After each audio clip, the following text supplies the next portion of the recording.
there's any person who would miss a game or 2 games to prove a point, it's Nick Bosa.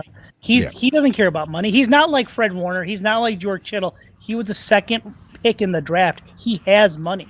Can we stay there for a second? Can we linger on that topic for a second? Because I think you're so right, and I think it's terrifying from the Niners' perspective. From Bosa's perspective, he could say, whatever you say, if you guys don't meet me where I want to be met, let's see you win without me. Let's see what your record is. You want to start? You want that number 1 seed? You better pay me. I mean, he could really hold the Niners hostage right now. Miss more than 1 game to prove a point. And here's the thing.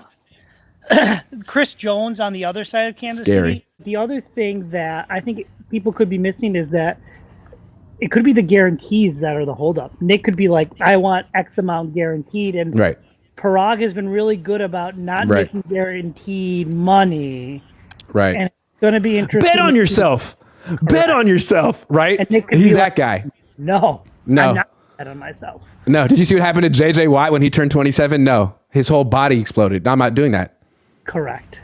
Yeah. And the other thing is, couldn't he just play out this contract and the Niners could be like, we'll trade you in the offseason if if money is what you want? Or do you think that's too much of a risk for Nick?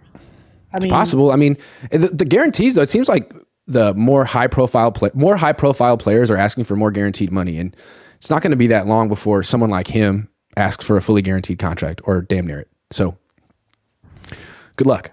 I think, as much as I like Nick Bosa, I just think having that much money tied to someone in that position is scary.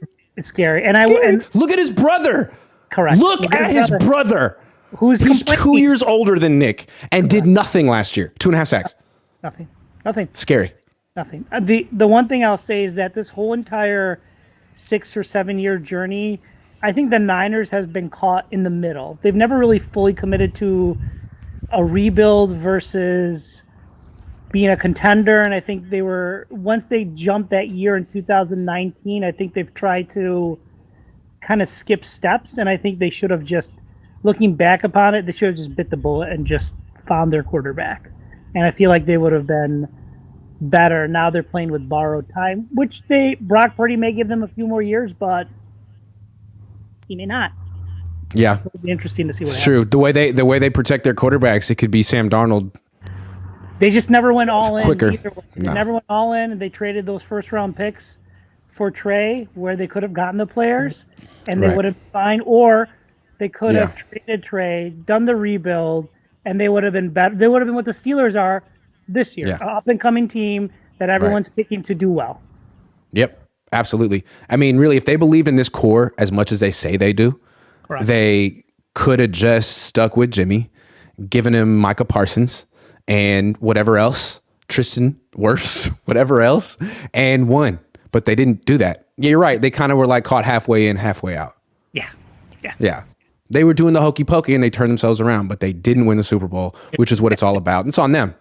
And for those younger, this definitely is eerily, and I don't want to. It just has 2014 vibes again. Big time. I don't like it. Don't like Big time.